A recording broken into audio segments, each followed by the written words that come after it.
브라미스 TV 새벽 기도회입니다. 오늘은 요한계시록 16장 21절 말씀으로 신천지를 탈퇴한 후 회개하지 못하는 이유이란 제목이 되겠습니다. 계시록 16장 21절 또 무게가 한 달란트나 되는 큰 우박이 하늘로부터 사람들에게 내림에 사람들이 그 우박의 재앙 때문에 하나님을 비방하니 그 재앙이 심히 금이르라. 신천지 총회장은 하늘에서 내려오는 큰 우박을 자칭 신천지 총회장이 전하는 말씀이 진노의 말씀이고 또 심판의 말씀을 받은 목자다.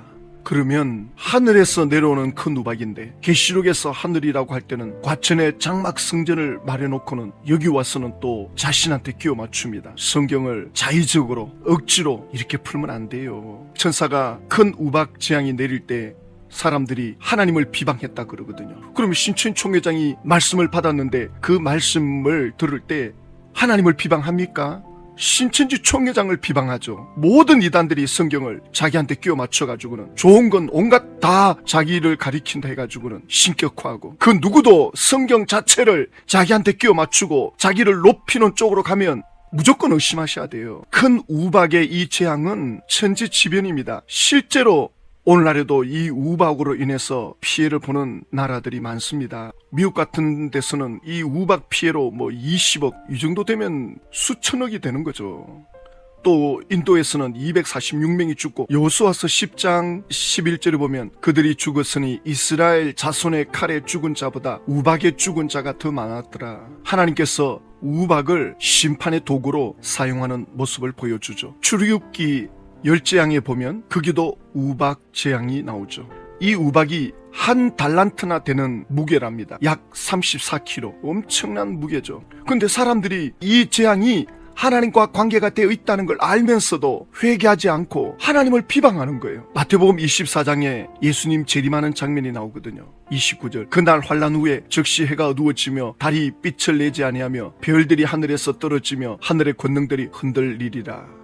엄청난 천재지변이 일어나죠. 그날 환난 후에 계시록으로 말할 것 같으면 계시록 6장에 인을 뗄 때 일어나는 재앙, 8장 9장에 7천사가 나팔을 부는 재앙, 그건 경고 차원입니다. 그러나 대접 재앙으로 들어갈 때는 이제는 돌이킬 수 없는 심판의 재앙이 되는 거죠. 그래서 그날 환난 후에 그 환난의 경고가 끝나고 난 뒤에는 모든 것이 무너져 내리는 심판을 말씀합니다. 바로 그때에 인자의 징조가 하늘에서 보이겠고 그때에 땅의 모든 족속들이 통곡하며 그들이 인자가 구름을 타고 능력과 큰 영광으로 오는 것을 보리라. 회개를 못하는 거예요. 그런데 실제 예수님 활동하던 당시에도 있었죠. 마가복음 6장 1절에 보면 예수께서 그 길을 떠나사 고향으로 가시니 제자들도 따르니라. 안식일이 되어 회당에서 가르치시니 많은 사람들이 듣고 놀라 이르되 이 사람이 어디서 이런 것을 얻었느냐. 이 사람이 받은 지혜와 그 손으로 이루어지는 이런 권능이 어찌 됨이냐. 그러면서 하는 말이 그 누이들이 우리와 함께 있지 아니하냐 하고 예수를 배척한지라. 신약 성경이 기록될 당시 헬라어에는 형제간에 동생이냐 누이냐를 구분하지 않습니다. 그 가족들이 우리와 함께 살고 있지 않느냐. 이 마을에서 자라난 걸 다 알고 있는데 여기 와서 지금 선지자 노릇을 한다. 이런 생각을 지금 하는 거예요. 예수님에 대한 잘못된 선입관을 갖고 있는 거죠. 그래서 예수님을 그 수준으로 보면서 배척을 해버립니다. 예수께서 그들에게 이르시되 선지자가 자기 고향과 자기 친척과 자기 집 외에는 존경을 받지 못함이 없느니라. 마가복음 6장 5절에 거기서는 아무 권능도 행하실 수 없어 다만 소수의 병자에게 안수하여 고치실 뿐이었고 예수님이 이스라엘 땅에 가는 곳곳마다 인산인해를 이루었습니다. 수많은 사람들이 예수님을 따르고 병자들이 예수님께 나와서 고침을 받았습니다. 그 누구도 그냥 돌아간 사람이 없습니다. 예수님께 도움을 요청한 이들은 100% 해결을 받았습니다. 유독 예수님은 고향에서는 환영받지를 못했습니다. 몇 사람 고치지 못했습니다. 그래서 예수님이 그들이 믿지 않음을 이상히 여기셨더라. 여기 이상히 여기셨다는 이 헬라어의 에타우마젠이라는 이 뜻은 놀라워했다는 뜻입니다. 예수님이 믿음 좋은 사람을 만났을 때 내 믿음이 크도다. 내 믿음대로 될지어다. 이 말씀을 감탄하면서 하실 때가 있거든요. 그와 반대되는 표현입니다. 어떻게 이 사람들이 이렇게 믿음이 없느냐? 왜 이렇게 부정적으로만 생각하느냐? 예수님이 놀라워하는 거예요. 예수님께서 하나님의 능력을 베푸시지만 믿지 않는 이들에게는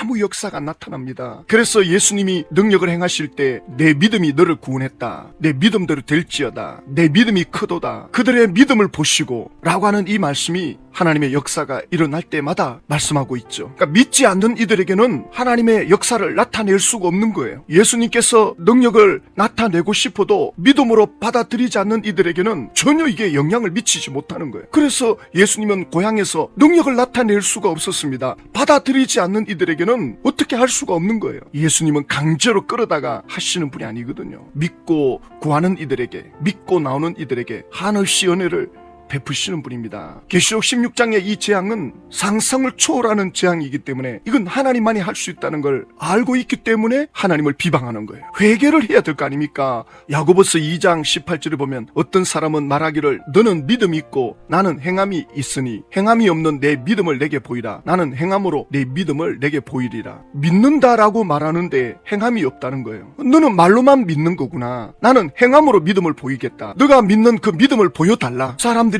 예수님에 대해서 잘 알아요. 아는 사람들은. 하나님에 대해서 잘 압니다. 어떤 사람들은. 그러나 그들은 하나님을 경배하지 않습니다. TV 방송에 나와가지고는 성경을 자기가 제일 잘 아는 것처럼 가르치는 철학자들이 있습니다. 스님들을 모아놓고 사람들을 모아놓고 성경을 난도질을 하죠. 뭐 자기가 성경 다 아는 것처럼, 예수님을 다 아는 것처럼. 믿음은 한 방울도 없습니다. 말로만 뭐 성경을 다 아는 것처럼 말하는데 전혀 하나님을 경배하지 않습니다. 이 이성적인 신앙 전혀 하나님의 역사에 도움이 안 됩니다. 그래서 야고보서 2장 19절에 너가 하나님은 한 분이신 줄 믿느냐? 잘 아는도다. 귀신들도 믿고 떤다. 너가 하나님을 아는 그 지식이 귀신들도 더 잘 알고 있다. 그런데 귀신들이 왜 지옥 갑니까? 회개하지 않습니다. 하나님을 경외하지 않습니다. 하나님을 얼마나 많이 아느냐? 그건 믿음이 아닙니다. 지식적으로 아는 거, 정보 차원에서 아는 거, 머리로 아는 건 그건 믿음이 아닙니다. 마음으로 믿을 때 변화가 일어납니다. 물론 정도의 차이는 있을 수 있겠죠. 그래서 우리는 겸손할 필요가 있습니다. 만약에 왜 나에게 하나님의 은혜가 없지? 왜 나의 기도는 응답이 안 되지?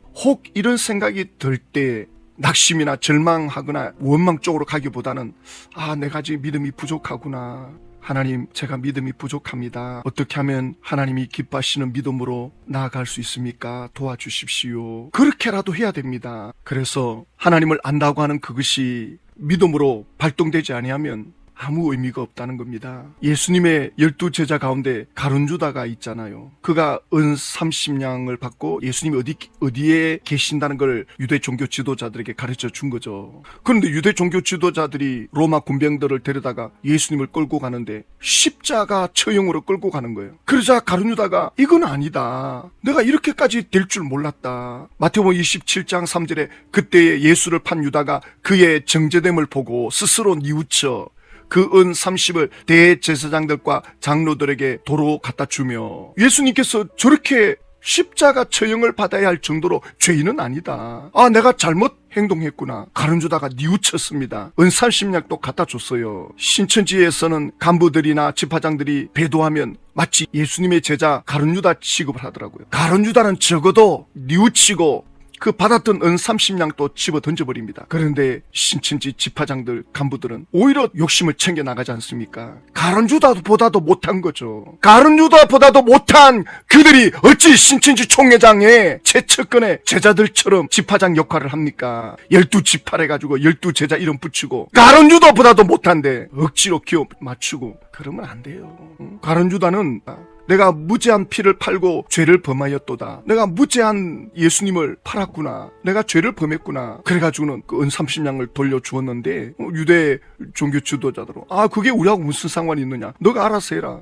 가룟유다는 그 은 30을 집어 던지고 나왔는데 양심의 가책을 느끼고는 스스로 자결을 해버립니다. 이 가룟유다가 이렇게 가면 안 되죠. 그러니까 가룟유다는 예수님보다 자기를 더 사랑한 거예요. 자기 자존심을 더 사랑한 거예요. 예수님에 대한 믿음보다 자기 자신에 대한 믿음이 더 소중했던 겁니다. 자기 양심이 회개로 이끌 만한 마음이 없는 거예요. 그 자존심 때문에 스스로 목을 매달아 자결하는 거예요. 신천지가 무너질 때 많은 이들이 극단적인 선택을 할까봐 우려하잖아요. 왜냐하면 그 전에 나왔던 사람들이 이런 시도를 많이 했기 때문에. 그러면 신천지가 와야 될 때는 얼마나 심각하겠습니까? 가룟유다보다 더 많은 죄를 지은 제자가 베드로라 그랬죠. 마태복음 26장 69절에 보면 베드로가 바깥들에 앉았더니 한 여종이 나와 이르되 너도 갈릴리 사람 예수와 함께 있었도다. 그러자 베드로가 기겁을 하고는 너가 무슨 말 하는지 난 모르겠다. 그러자 또 다른 여종이 와서는 아니다, 당신 말하는 거 보니 갈릴리 사람 맞구만. 같이 다니는 거 보았는데. 그러자 베드로가 부인하면서 나는 그 사람 알지도 못한다. 그리고 뒷걸음치고 나가는데 그 문 밖에서 또 한 사람이 붙잡고 당신 예수님 제자 맞잖아. 그러니까 베드로가 저주하며 맹세하여 이르되 나는 그 사람을 알지 못한다. 예수님을 저주하는 거거든요. 예수님을 욕하는 거거든요. 베드로가 이 3번 부인하고 나니까 닭이 우는 거예요. 베드로가 나가서 대성통곡을 하죠. 그래가지고 나중에 예수님이 부활했다는 소식도 듣고 보기도 했는데 예수님이 자신한테 무슨 말씀도 없고 베드로는 그래 가자. 내가 뭐 하나님께 쓰임받을 수 있겠나. 예수님을 따라다녀서 나중에 뭐 한 자리 할 수 있을려니 생각했는데 내가 어리석었구나. 나는 업으로 돌아가겠다. 고향으로 가서 이제 그물을 던지잖아요. 예수님이 여봐라 거기 고기가 있느냐. 밤새도록 그물을 던졌는데 한 마리도 못 잡았죠. 한 마리도 못 잡았습니다. 배 오른편에 그물을 던져라. 153마리나 잡히죠. 베드로가 그때 예수님이라는 제자들의 말을 듣고 제일 먼저 뛰어옵니다. 헤엄쳐서 예수님이 오니까 예수님이 거기에 불을 지펴놓고 고기를 굽고 있습니다. 그리고 먼저 식사부터 하죠. 그리고 베드로에게 너가 이 사람들보다 나를 더 사랑하느냐. 왜냐하면 얼마 전에 베드로가 그랬거든요. 이 사람들이 다 주님을 떠나도 주님이 감옥에 들어간다 할지라도 나는 따라갈 겁니다. 그랬던 베드로거든요. 예수님이 너의 그때 그 말이 진심이었느냐. 너가 정말 진심으로 나를 주님 사랑하듯이 사랑하느냐. 베드로가 그때 그 사랑은 진심이었거든요. 내가 주님을 사랑한 줄 주께서 아시나이다. 그러자 주님이 내 어린 양을 먹이라. 주님을 사랑하는 자들에게 양을 맡기십니다. 주님을 사랑하는 이들이 주의 양을 먹일 수 있고 먹여야 됩니다.